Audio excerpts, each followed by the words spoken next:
Hello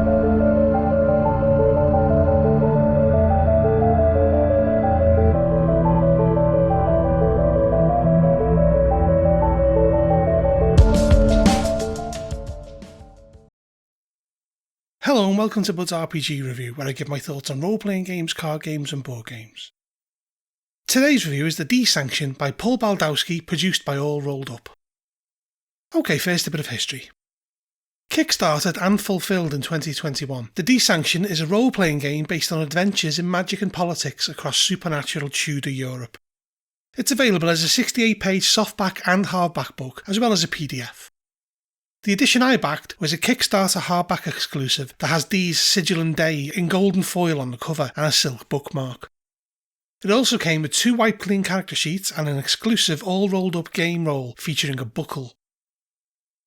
Since release, it's gone on to win the UK Game Expo Judges Award for Best Role-Playing Game. To the cover.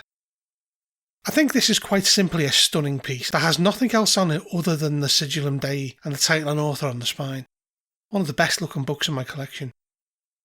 Right to the inside. Once we get past the contents and credits, we get to part 1, the Sanction of Magic. It explains that in 1558 Elizabeth Tudor succeeded to the throne and found herself under attack on all sides. Due to Henry VIII severing his ties with the Church of Rome, he had become an enemy of Catholicism. Elizabeth's half-sister Mary had attempted to undo her father's work, and the spread of Protestant belief made God distant. The blind faith of the masses maintained by the church faltered, and the fae and bugs started resurging due to malefic acts perpetrated by Catholics and Protestants. In 1563, the Queen passed the Act Against Conjurations, Enchantments and Witchcraft, which made the use of magic to kill another person a capital offence, no doubt as a result of a Catholic plot 2 years previous to kill her through the use of sorcery, and rolled up in this act was a ban on magic used to maim, consort with evil spirits, provoke love or find hidden wealth.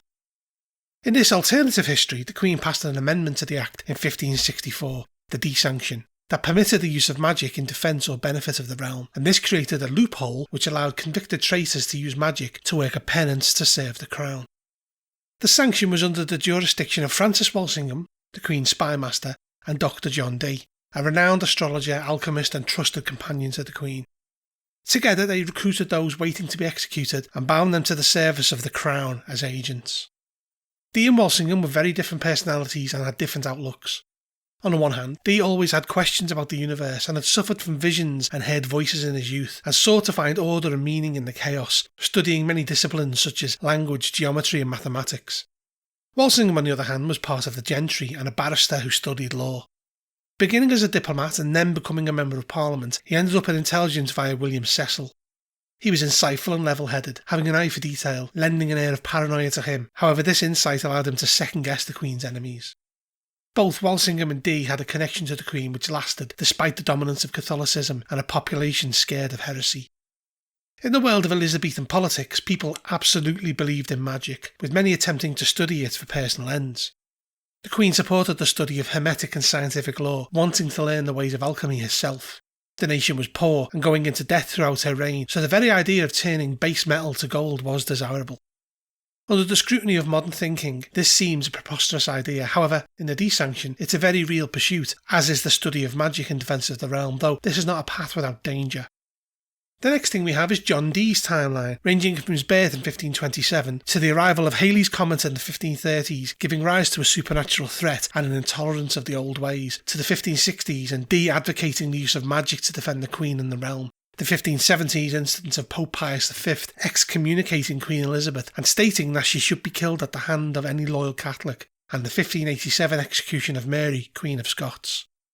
This is followed by the 1588 foiling of the Spanish Armada, Walsingham's death in 1590, and Dee attempting to regain influence in the court of King James, resurrecting a scheme to find the Philosopher's Stone, and then supposedly dying the following year.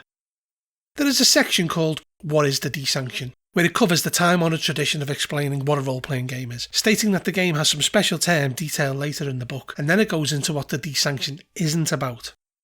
It states that it is not a game of historical pedantry and should feel and play more like a TV series or period drama that is based on true events, taking place in an alternate timeline and taking its cues from history but not slavishly following historical fact, instead blending in magic and the supernatural and other fabrications.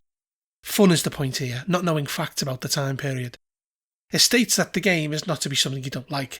Court intrigue is not for everyone, though their lives will be manipulated by it, and it even mentions that there are plenty of ruins filled with restless spirits and priceless relics to scratch that particular itch of a dungeon crawler. The GM should be mindful of what their table will enjoy. Game preparation bleeds into the whole what is a role-playing game section, talking about dice, the table, the players and the GM, and then we move into the next section. We don't need another hero. An overriding factor in the Dee Sanction is that the players, or agents as they are known, are not heroes. They're criminals and heretics facing execution. They're vulnerable and can easily die, and as mentioned here, self-sacrifice is something that is a mighty achievement and tends to stick in the memories of players. They're expendable, replacements are always available, they're amateurs and their particular area of expertise will never be enough. They will come to rely on each other. They're only slightly supernatural, described as hapless dabblers who can stretch to cantrips but are unable to do fireballs. They are, as has been mentioned, criminals and will be reminded of it at any given moment. They're marked by death, in that they have survived execution due to the realm needing to be defended, but that is potentially only a temporary state. They are beneath us, in that they are commoners that the nobility both hate and fear. They're conflicted in the sense that running away from supernatural threats is the sensible option, but they could be hunted down for doing so. But they're mostly in the dark. It's all on a need-to-know basis, and quite simply, they don't need to know until they do. And lastly, they're scapegoats, facing somebody else taking the credit if they succeed, but taking the blame if they fail. And nobody will believe a word you say, especially if it's about the occult and supernatural. The next section is called A Short Tudor History. It stresses that even though it's not a game of historical fact, knowing how things were back then would be beneficial. Society at the time can be described as being rural islands interspersed with urban enclaves that have a magnetic pull to people with aspirations. The countryside is the breadbasket for the cities and an income stream for the nobility. By the end of the century, the population had doubled to around 4 million, though prosperity didn't come on the journey. The poor were poor and the rich stayed rich. Towns had a population of around 2,000 that were trading hubs for the surrounds. Travel was done on foot or by horse, and roads were badly, if ever, maintained. Carts and carriages were rare, discipline was violent and swift with floggings and time in the stocks being the norm, as well as the removal of fingers, ears and eyes as severe punishments. The poor were hanged and the rich beheaded, and both drew demanding crowds. Law and order was maintained without pay by local constables, who lined the pockets of magistrates by collecting tax. The average household contained 1 or 2 rooms with scant furnishings, poor lighting and basic bedding. They had stools for seats as well as tables and benches and beds made of wood. Only the rich could afford glass windows. Plague and disease were rife and could wipe out towns and cities, and nobody, not even the Queen, were immune to it, having been disfigured by smallpox. Medicine was guesswork at best, and often made no difference, with people relying on the likes of wise women and herbalists. Firearms were available to those that could afford them, though bows and arrows were more common, and melee weapons were what people had always used. Arguments often escalated into bloodshed due to the general lawlessness of the period, and most travelled armed. The next piece is called Becoming Agents of Dee. Agents are defined by survivability. This is measured in resources. Resources have 3 values: physical, intellectual and supernatural. All of those are spelled with a double L at the end. The 3 resources are measured as you might expect. Physical essentially covers the strength, endurance and dexterity of a character. Intellectual represents clarity of thought, resistance to mental stresses and keeping a clear head. And supernatural covers resistance to things that affect the senses that are of a supernatural origin and resisting mind control, and it's a general gut instinct. During character creation, the player has a D6 in each of these, but can up one of these to a D8 by lowering another one to a D4, or even boost one to a D10 by lowering the other 2 to a D4. More on how resources work later. Opposite, we have a simple character sheet with page numbers for each part labelled, and then we move on to how each section is created, starting with backstory. It describes agents as being shaped by their doom, having once been normal folk led down a dark path and eventually being offered a path to redemption. Players can roll or select options from the tables near the end of this section, or draw cards, something I'm going to skip in lieu of rolling dice. They have an occupation, a damning association and a focus, and they also have favours of the angels, again determined by a table at the end of this chapter. This is an incredibly low-level angelic magic that can be used once per session, an influence over a base element. They may not work in certain magical places, however, they are retained for later use in this instance. A favour will produce a minor effect such as causing a smouldering flame to catch and takes less than a moment to use and never causes a consequence. More on those in a bit. Each backstory has a description and a choice of abilities, of which the player can choose 3 to begin with. More can be added with experience. Abilities are used passively and actively. Passive ability use is stress-free, and when challenged, an agent with a relevant ability will get a step up. More on that later. Abilities don't really have any specifics and a broadened definition. They also start with a number of hits. This is a general term to denote harm to a character, and these drop when faced with a hazard or threat. Agents also have an unravelling, and things such as fear and exposure to things man was not meant to deal with can cause untoward behaviour if they falter. More on faltering later. In addition to this, each player has a single token of fortune, which allows them once per adventure to force the reroll of any single throw of die or dice. They can also take a chance, which is literally the flip of a coin or a roll of a d6. A 4 or higher means that it is favourable. Lower than a 3 or a lost coin toss will cause the outcome to falter. Agents are completed by noting the likes of names, mannerisms, possessions and the like. Next we talk about Tradecraft.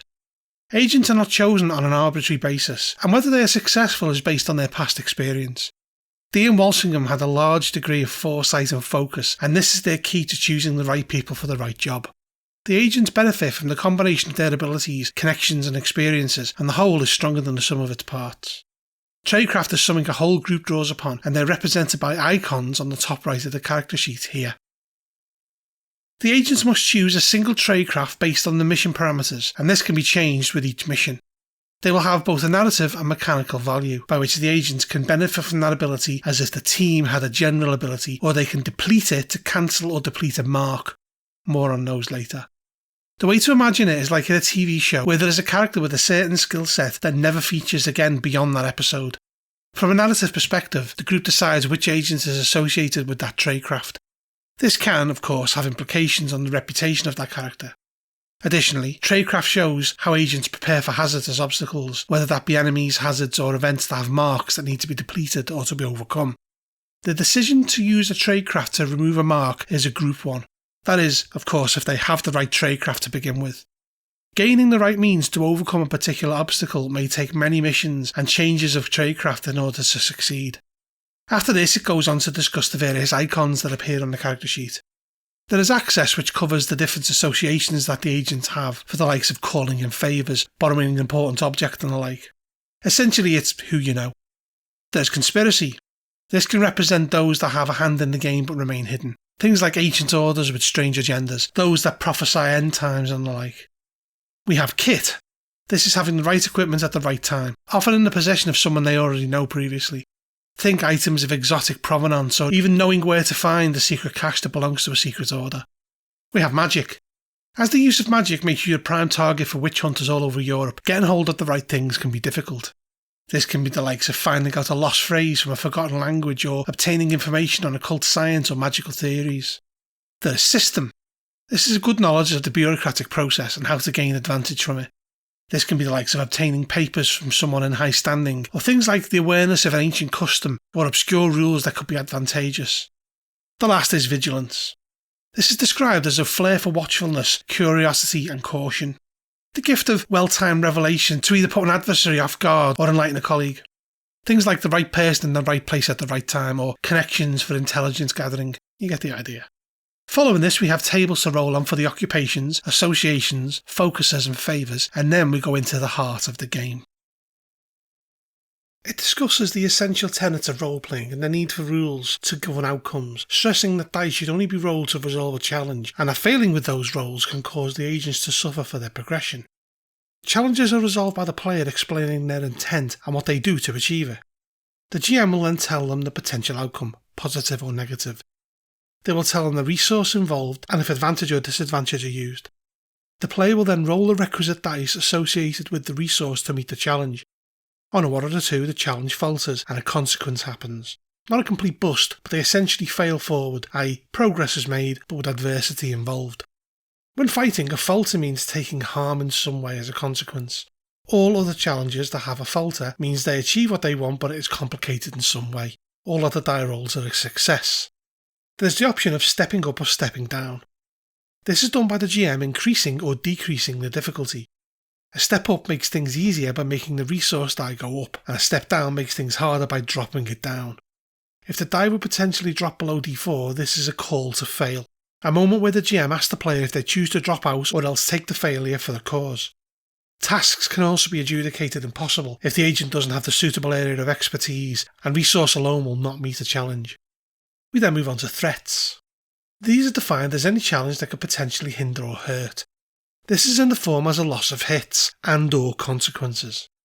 It defines how fighting is resolved in the order of bloodshed, and initiative is determined by taking a chance. In the instance of a falter, enemies go first, and the order of initiative is checked each round. The players state the goal of their character and will often contain "and". Should they not contain this, then the actors perform with intensity and single-mindedness, and is essentially doubled. For example, if all they want to do is run away, they move twice as far. Attacks are resolved with a physical challenge, with the player rolling both attack and defence. On a successful attack, the player deals damage, usually one hit, and a successful defence means they avoid harm.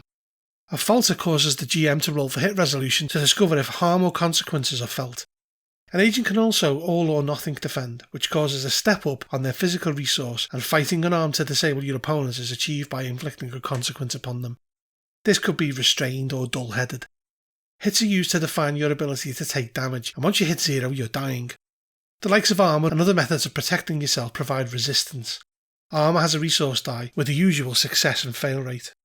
When at 0 hits, the player must take a chance. If 3 of these are failed, they die. They can of course be aided by more mobile characters and stabilised.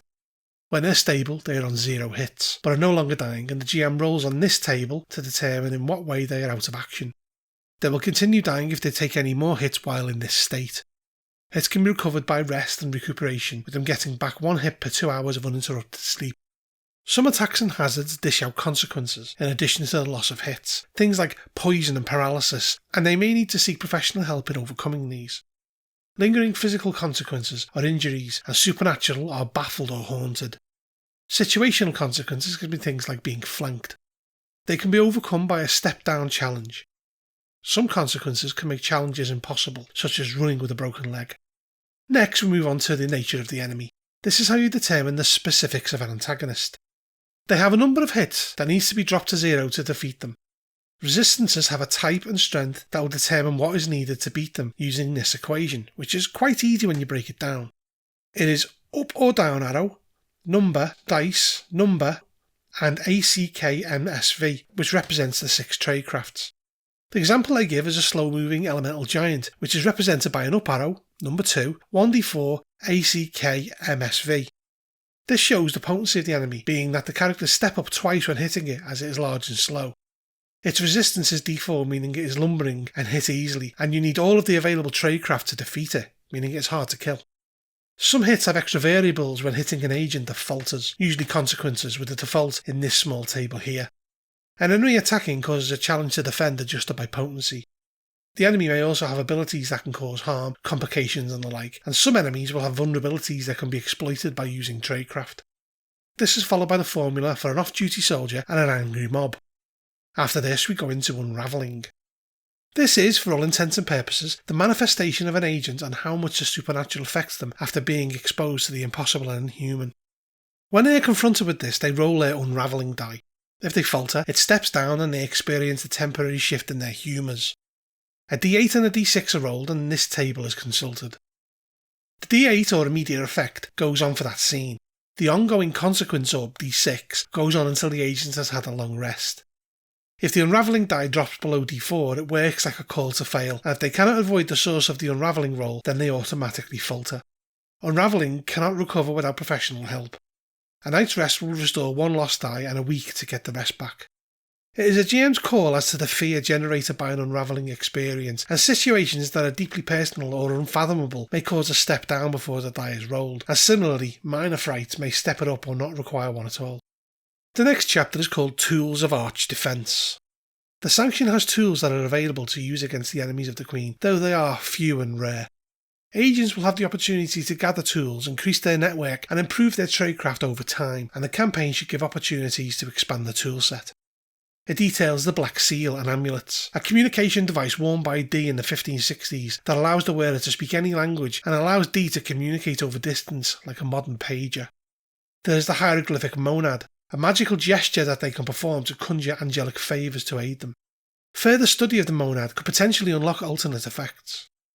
It talks about the stone houses, essentially Tudor safe houses throughout Europe and the Middle East, as well as some Atlantic colonies that use mortar laced with dust from the London stone that Dee claims is from Arthurian myth and offers ancient protection.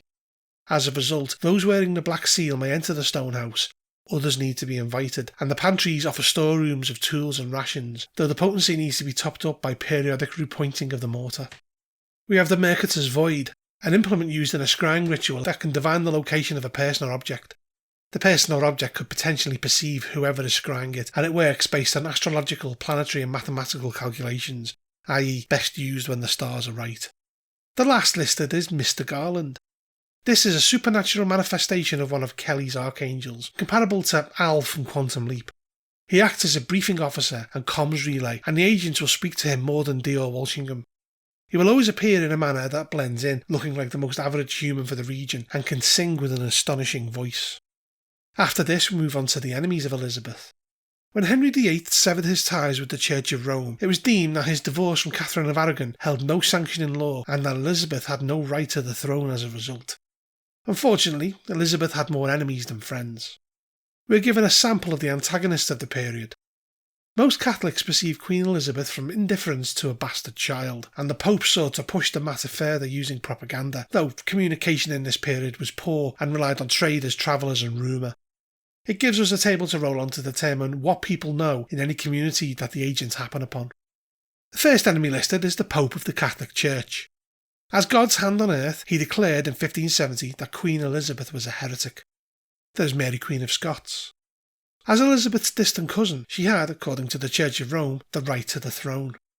We have Rudolph II of the Holy Roman Empire, a man who colluded with alchemists and sorcerers in the pursuit of power and eternal life, and had a collection of relics including a full library of books, artefacts of the Church and of the ancient world, as well as a menagerie of strange clockwork creatures.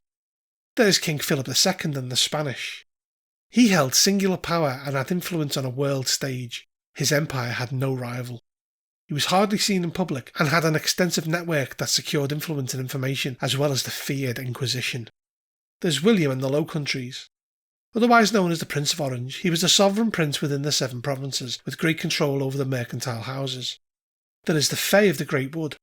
The forests that stretch across England and Europe have memories that precede humanity, and the Fae claim its dominion, and they thirst for freedom.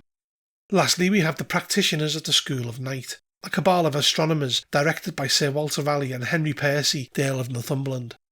It claims ancient Greek origins, and they pursue knowledge of power for nefarious ends.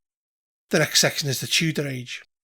It talks about how the Tudor period was a combination of pride, arrogance, violence, paranoia, superstition and ambition that made everyone in Elizabeth's court firmly against each other, all of them wanting a seat at the table and the Queen's ear, though she knew how to manipulate them, with them often overstepping their mark and forgetting their place. Players can choose to be a part of this if they wish, though it is a rough journey. It reiterates the point that the Dee Sanction is not history and should not feel that way to the players. Dee presented this idea to the Queen in order to pursue his own studies without fear of punishment, and it is this storyline that is the focus of the agents. Elizabeth's court was rife with conspiracy, promises and rumour on the likes of things like astrology and witchcraft, and there were things like the pursuit of the Philosopher's Stone being a particular topic that plagued the court at times. Magic is real, though way beyond the abilities of agents, and it should feel more like the players are surrounded by the strange but always at a distance. It also makes the point that monsters are real and dangerous, magic is tangible but ever so slightly out of reach, and always a threat. The next section is GM Tools. This is a smorgasbord of various rules throughout the book.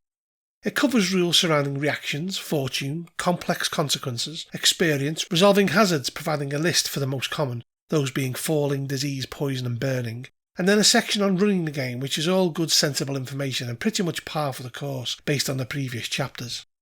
It also gives a section on converting existing adventures to use with the Dee Sanction, stressing that it is a game about investigating the supernatural at heart and can work well with adventures for different systems that have this format. This is followed by a section giving a rough guide on converting monsters and a list of reference books about John Dee, spies, Tudor history and general reading. The next part is a one-shot adventure for the Dee Sanction called Lost in Translation. I'm not going to spoil it here, but I have to say that it's not bad and a good introduction to what's in store, though the picture of the baby looks a tad too close to Stewie Griffin from Family Guy for my liking. And this is followed by tables to roll up possessions, a list of manners in England, and some mannerisms that people they encounter might have, a table of random period names which actually looks really useful for use on the fly, and then finally a bestiary which has the black dog, Firedrake, Ghoul, Will-o'-the-Smiths, which I'm assuming is the original name for the Will-o'-the-Wisp, Goblins, Hags, Mares, Oaken, which are strange fey creatures, the Zmajvuk, which are very particularly the shape-shifting progeny of the despot Vuk Grigorovich, and finally various men and Boneless, a horrific stream of gore and gristle that overpowers and ingests their enemies. We have a glossary of terms, and then a page of patrons that includes yours truly. There are a number of things about the Dee Sanction that I loved, hated, and was confused by at various points.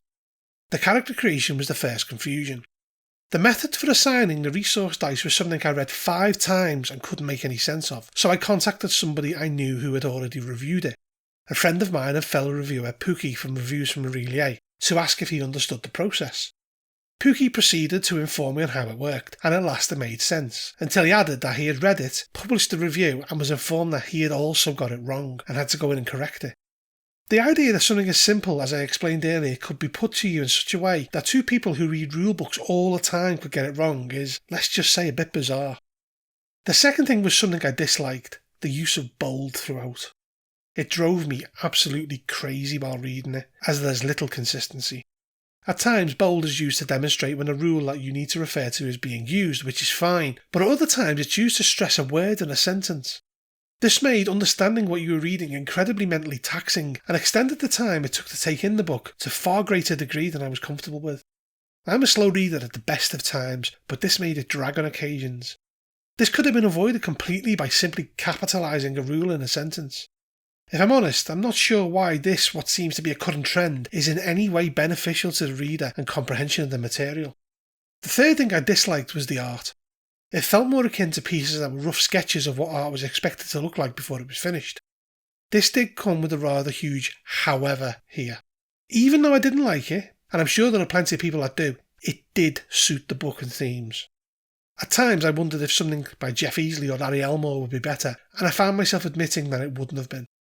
The art, however I feel about it, is fit for purpose. Now, to read the above criticism I'm levelling at the Dee Sanction, you would imagine that it means I disliked it, when that couldn't be further from the truth. I actually loved it. 2 of the 3 things listed above are just something I based on my opinion. You as a buyer may like these things. But I found what the game is trying to achieve to be really commendable, and it was quite different to what I expected. It's a fabulous setting, dripping with flavour and atmosphere, and it's clearly been properly researched to not only make sense from a COD historical viewpoint, but also from an actual one. The use of Tudor terminology as rules, things like unbalanced humours and the like, and the idea of ex-criminals working for Dean Walsingham is just fabulous, and not really like anything I've ever read before. And the insistence that you really need to work as a team to succeed really plays into the core concept of role-playing, not making you feel like player agency is taken away, but informing you that yes, you can go in alone, but you'll go further as a group. I just feel with a few tweaks here and there it could have been stellar, and it's honestly a game I can't wait to run for my own group or play at a convention in the near future. I give the Dee Sanction an 8 out of 10. If you enjoyed this review, please make sure to hit the thumbs up, subscribe to my channel and check out my other videos. Also, if you're interested in buying this product, I'll put some links below. Lastly, if you like what I produce here, then maybe think about supporting me on Patreon, or even becoming a member of my YouTube channel. Bud out.